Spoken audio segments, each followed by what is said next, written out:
Hello everyone and welcome to Veteran Gaming. My name is Aaron and today we're going to talk about Elden Ring. Now everybody knows by now that Elden Ring is a very difficult game, but it's also known to be one of the best open world games ever created.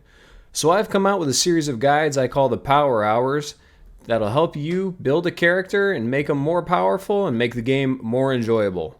This particular video focuses on the Samurai character and focuses on building a dexterity-based character that's going to help you really knock out the first couple of areas of the game with ease.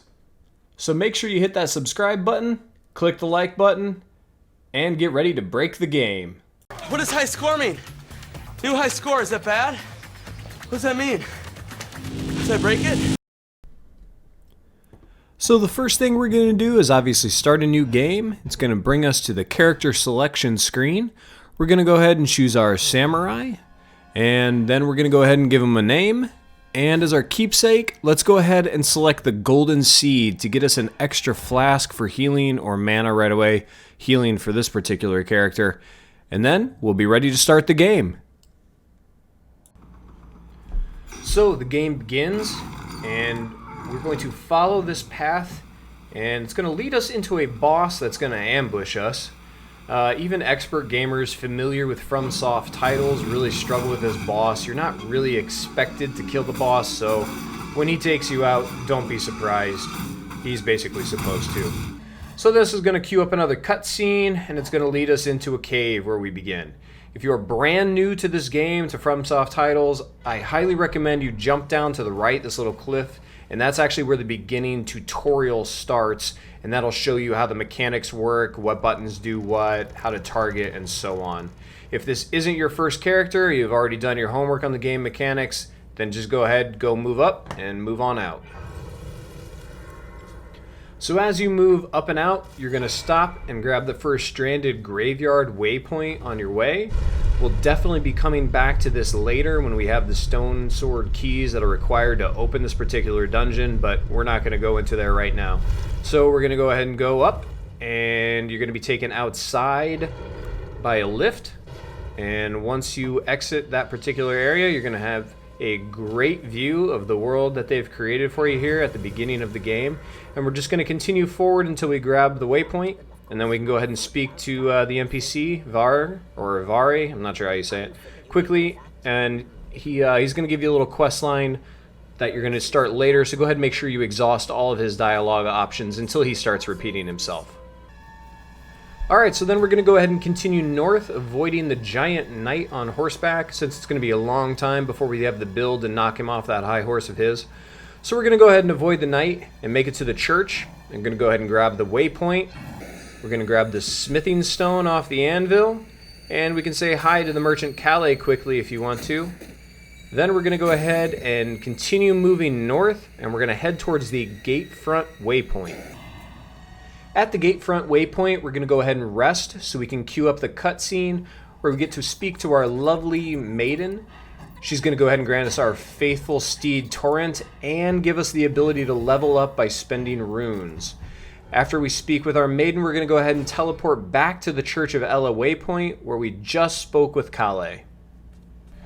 When we get back to the Church of Ella, it should be nighttime. So we're going to observe that there is a witch that wants to speak to us. She's sitting on a little ledge of the church right there, and she's going to give us a gift because we are so awesome. We'll speak to her and collect our summoning bell as well as our wolf spirit ashes. Then she's going to do a nice little disappearing act, so we'll do ours. And we're going to teleport right back to the gate front.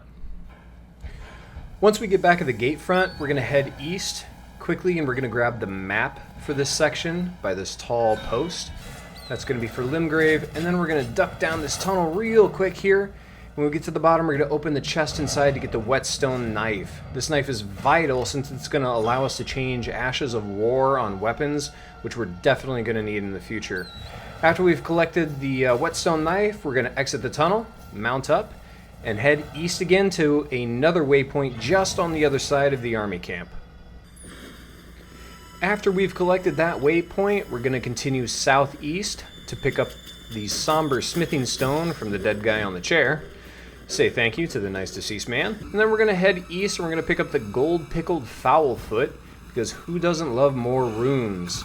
After collecting the foul foot, we're going to head south again to grab another waypoint in the southern portion of Limgrave quickly before we head on south some more. Now we're going to go ahead and cross the bridge. We're going to stop to collect the items on the bridge, of course, which includes a stone sword key. And then we're going to continue off the bridge, grabbing the waypoint on the south end. From here, we're going to go ahead and continue south again to the site of a very recent epic battle, it looks like. There are just enemies and items strewn all throughout this area. There's also a smithing stone to grab if you can, but try not to get eaten by the dogs or cut down by the monsters as you run through. You can also attempt to kill the scarab here on the ramp for the mighty shot Ash of War for bows. And then once you get through there, you're going to go ahead and continue south a little bit farther to grab this last waypoint near the merchant in the Weeping Peninsula. We're going to leave the Weeping Peninsula now and teleport all the way back to the gatefront waypoint and start our journey north. We're going to mount Torrent and we're going to dodge, dip, duck, dive, and dodge our way through the gauntlet here until we reach the baby glowing tree with a golden seed to the north. We're going to collect the golden seed and continue north to reach the Stormhill Shack waypoint. At the Stormhill Shack, we're going to grab the waypoint and speak with Roderica. Roderica is going to tell us about how she is such a coward and is scared of everything. But we got to keep talking to her, and as we continue to talk with her, she's going to ask you to take care of her jellyfish summons, which you're going to happily accept. Once you finish Roderica's monologue about being scared, we're going to continue off again to the north. So we're following this path to the north, which is going to lead us around the east side of Stormhill Castle here.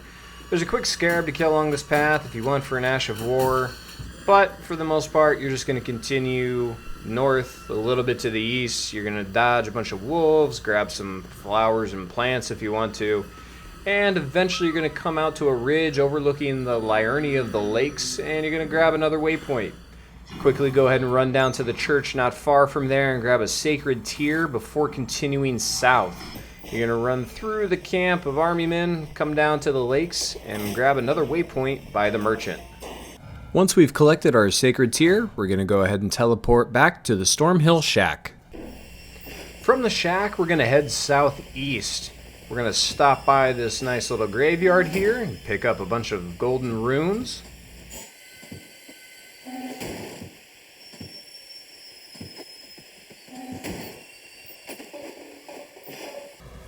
And then once we've collected all our runes, we're going to continue southeast a little bit. We're going to get to a field of trolls. And in the middle of this field of trolls, there's going to be a statue with a glowing light in the middle of it. And those are smithing stones. So what we want to do is go ahead and anger one of the local trolls. And after we've made him upset, we're going to go ahead and have him chase us towards the statue. And then he's going to attack the statue, bust it open. We're going to slide over, grab the stones, and then get out of there before the trolls smurf us. So we're going to head north, and we're going to speak to Knight Bernal, an Ashes of War merchant, right here next to his waypoint. So we're going to go ahead and speak to Bernal, get the waypoint, before we head eastbound again. As we follow the road to the east, we're soon going to run into a small army camp. We're going to go ahead and dismount from our horse here. We're going to creep around to the north side of the camp. There is one enemy patrolling that we'll want to eliminate as quietly as possible. And then we're going to go ahead and continue to creep around this ruin until we see a chest and a soldier next to the chest. A quick backstab will take care of the soldier, or take him out however you need to. And that's going to buy us enough time to open the chest and collect the Beast Crest shield, which is inside. This is a really nice shield that gives us 100 physical negation without being insanely heavy. So this shield's going to allow us to block all incoming damage from normal attacks. So we're going to go ahead and collect this shield, mount back up, and then leave the camp continuing east. Across the bridge, grabbing the smithing stones if you want to. And we're going to go to the Summon Water Village waypoint, which is just west. And we're going to make sure we grab this because we're going to come back to it several times later in the hour. We want to ride east all the way through the village. Ignore the little mini boss for now. And we're going to head over the fiery wall into Caelid and grab the waypoint. Make sure you stay to the south of that church because there is an invasion and it is very difficult at this level. So stay away from the church, get over the fiery wall, get into Caelid. Alright, now we are in Caelid, which is a zone way above our current level. It's really important to remember that everything in Caelid wants to kill you and is very good at it. So, we're going to mount up and we're going to head east to grab a couple more waypoints on our way, making sure we avoid enemies. We're going to make sure we stop and grab the map piece in Grail's Dragon Barrow near the dragons in the pond. And then we're going to go ahead and continue east, dodging giant dogs, small dragons, big dragons, pretty much everything, until you find the giant sleepy dragon, Grail, who's just laying there on the ground. So we're going to run around behind him to find the waypoint at Fort Faroth, and we're going to come back for a good old Grail in a moment. But for right now, let's head north and east quickly to get another waypoint, some runes. Faroth, we're running north, we're going to run down, around the Ertree, avoiding the giant guardian. Then we're going to go ahead and continue north. We're going to find another graveyard. No enemies here. Some really nice golden runes. Make sure you grab those. After we pick up the runes, we're going to continue down next to the tower and the waypoint. This is the waypoint for doing the boulder dodging trick, little rune earning trick, which I can show you really quick. You're going to go ahead and just run down this path, dodge the boulder, watch the boulder go over the ledge. You should wait for a second and see 1900, 2000 runes, something like that pop up. If you go back to that waypoint, rest, then come back out, you can go back and do that same boulder trick again. You can do it as many times as you want, just resetting it every time. It's going to give you that 1900 or 2000 runes every single time. So it's a real quick and easy way to gain runes and levels in case you want to grind a little bit, or in case you want to top off on runes to level quickly before entering a very difficult dungeon or boss encounter so you don't lose runes. If you just need to grab some real quick to buy a stone sword key or some arrows from a merchant, this is a pretty quick, efficient, easy way to grab a couple of runes every time. Let's go ahead and teleport behind Grail to Fort Faroth. Now's a good time to go ahead and bind your golden fowl foot to one of your pouch slots for quick and easy access. So what we're going to do is we're going to run up to Grail's tail where no other little dragons are going to come and attack us, and we're just going to whack him until he dies. Again, it's important to have the Morningstar or really any other weapon that does bleed build up because it's going to take chunks of damage at like 13,000 a piece once that bleed build up procs. Without that bleed build up proc, you're just going to wail away on this dude for forever. So, you're going to wail away on him, get those bleed procs, do tons of damage. When you get him fairly low in health, go ahead and use your golden fowl foot because you're going to get 80,000 or so runes for him normally. So with the golden fowl foot, you're going to get close to 100,000 runes, which is really going to give you the chance to level up quite a bit for this early in the game and all the effort you've put in so far. After we've dropped Grail, we're going to head back to the Lost Grace waypoint, and this time our maiden's going to teleport us back to the Round Table Hold. So, first thing we do when we get to the Round Table Hold, let's spend all those beautiful runes, going ahead and level up. Get us some dexterity, some vigor, some endurance. I'm going to leave it up to you because a lot of this is up to personal playstyle and what you want to do down the road. But based off a samurai character, I'm assuming you're going to lean heavily into vigor and dexterity. Next step we're going to start on is upgrading our spirit ashes. To upgrade our summons, we're going to head to the Round Table Hold, and we're going to find Roderica again, the same lady that was just terrified but gave you a lovely little jellyfish. Now she's going to talk to you, and it's all about not knowing her place in this world. So we're going to help her out. We're going to go and run and talk to the blacksmith. And as fate would have it, the blacksmith knows she should be a spirit tuner. Convenient. After speaking to the blacksmith, it's back to Roderica. After Roderica, it's back to the blacksmith. At this point, all interactions should be spent with them. So the next time we talk to Roderica, she'll be able to upgrade our summoning ashes. So, with that on the menu, let's go get the summoning ashes we want. Tibia Mariner boss is very easy. You can fight him several different ways, especially if you use your summons. Very easy boss. You can basically ignore all the adds, summons, and just take him out. And he's going to go ahead and drop the Skeletal Soldier ashes, which is an awesome summoning ash right at the beginning of the game. The best part about these guys is you summon them. If they get knocked down or killed by the boss, they'll lay on the ground and wait a short amount of time before they resurrect and come back, just like a lot of the skeletal enemies you fight in the catacombs. So unless the boss happens to hit him with an AoE of some kind on accident, the boss will kill them, ignore them, they'll come back up. So it's a constant distraction summons that's really going to buy you time and distract the boss. So this is a great early game summons that I highly recommend using. From here we're going to head south and a little to the east to the stepping stones on the side of the cliff. Go ahead and head down to the east and collect the golden runes at the graveyard. Grab the runes from the graveyard, continue heading down the cliff. Then we're going to follow this little river upstream where we're going to watch a giant bear fight about 20 wolves. We're going to try to skirt around the outside, not get involved at all, grab some smithing stones, and then get out of there. Then we're going to go right back the way we came, and there's going to be a Church of Marika where we're going to grab the flask of Wondrous Physick, a sacred tear, and then the waypoint. Now that we're back at the Summon Water waypoint, we're going to go ahead and go back down the steps right near the other steps, but we're going to take them the other way. We're going to again find another graveyard filled with golden runes.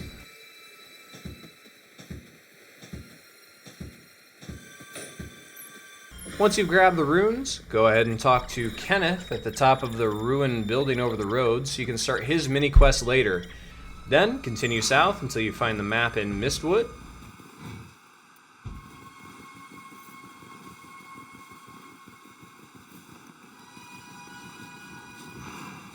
Then head towards the Ertree to collect tier pieces from the tree there for the Wondrous Flask. Then go ahead and continue south to find a wandering merchant for smithing stones if you want to purchase those. And then a little farther south for another waypoint. Since the Samurai class starts out so strongly, I decided since we were here we just run in and take Kenneth's fort back for him. Because one of the rewards you get is the Bloody Slash Ash of War, which will add bleed affinity to your weapons, which for dexterity builds is very strong. So this is something that can help you down the road, and we can easily fit it within our Power Hour guidelines here. So I have drastically sped up this footage, frankly, because my fighting is just abysmal. And I hope you guys don't slow it down to watch, because it's so bad. But on the way up, you can grab a golden seed from the golden tree. You'll have to fight a pumpkin head, some soldiers, some rats, a little bit of everything. But then I recommend using your summons up at the top to take out the strong knight that will give you the Bloody Slash Ash of War when you defeat him. And also, if you continue up at the very top, you'll grab the Dectus Medallion left side, which you're going to need later on. Much later on, actually. But you can also grab a cookbook in there, explore, you might find some other stuff. Nothing crazy important, but look around, see what you can find, and fight much better than I did. Man, it was bad.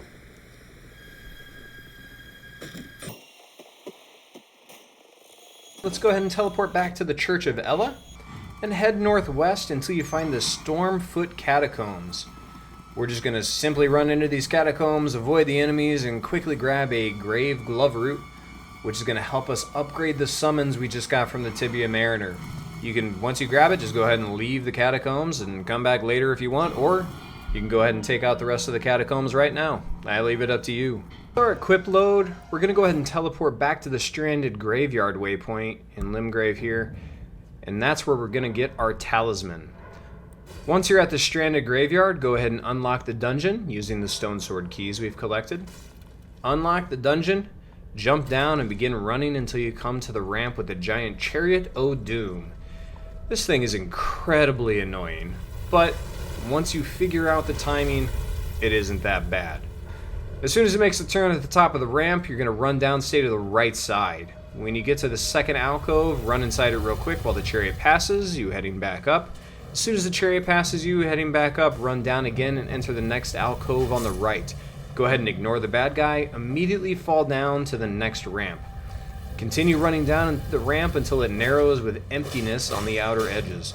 Go to the left side and fall down as easily and slowly as possible before the chariot runs you over.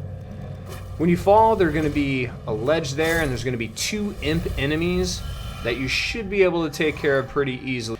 Once you've downed the imps, you can head to the bottom of the stairs, but be careful because there is a fire trap. So this is where we get to pull out our bow. Go ahead and shoot the fire trap so it stops trying to barbecue us. As you run that way, be careful because there is an imp hiding in an alcove on the right. You'll need to go ahead and dispatch him quickly. Then, continue on towards the fire trap. You can take the path to the left real quickly if you want. You have to kill 2 imps there, just for the meager prize of some lightning grease, so I'll leave that one up to you. But the most important part is to continue down the stairs and across the path to grab the Ertree talisman before the 2 falling mini-bosses destroy you. My advice is to sprint across the path, grab the talisman, and jump off the ledge so the mini-bosses don't get the pleasure of killing you. This will start you back at the beginning of the dungeon again, which is perfect, since all we needed out of there right now is the Ertree talisman, which you can go ahead and now equip. That is pretty much going to wrap up what we were hoping to accomplish in an hour on our samurai character. So it's a good time to head back to the round table hold. We're going to do a couple things here to get ready to go take out the first story boss, Margit, to show you how well this build functions based on our hour of work. So, things we want to do. We want to upgrade our weapon. You can even throw the bloody slash on your Uchigatana to give it a little faster bleed buildup. We want to upgrade our summoning ashes that we got from the Tibia Mariner. And we want to make sure that we're tacking on any levels with any runes we have, upgrading our flasks with our sacred tears, using golden seeds to get more flasks, and make sure you actually mix your flask of Wondrous Physick to get the bonus. Once we have all that accomplished, we are ready to go take out Margit. Quick gear recap shows that we have the Blood Uchigatana at +4, which is going to do some outstanding damage, as well as the blood loss buildup of 61. We also have our bow, and if you want to fight one-handed, go ahead and throw your Beast Crest Heater Shield in there. I'm personally leaving it out because I prefer two-handed with the Uchigatana. We have our Ertree Favor's Talisman, which is going to give us some health and stamina and equip load. And we have our 6 flasks, which are all upgraded to +2, plus our flask of Wondrous Physick. So, since we're feeling good and looking good, let's go ahead and head over to the first story boss just to kind of show you that this build does in fact work. So we're going to go ahead and travel to the Stormhill Shack waypoint, and we're going to head into the castle. You can go ahead and kill some of these bad guys if you want, see if you can pick some stuff up, a little bit of runes, but it's not necessary. Most important though, we want to go ahead and grab the waypoint right in front of Margit's room. I'm not going to babble on through the boss fight, but you guys should sit back, relax, and watch Margit get all sliced and diced up real easily using this build through the power hour for the samurai. And don't forget to hit that subscribe button and click like. That way I have the opportunity to make more content for everyone.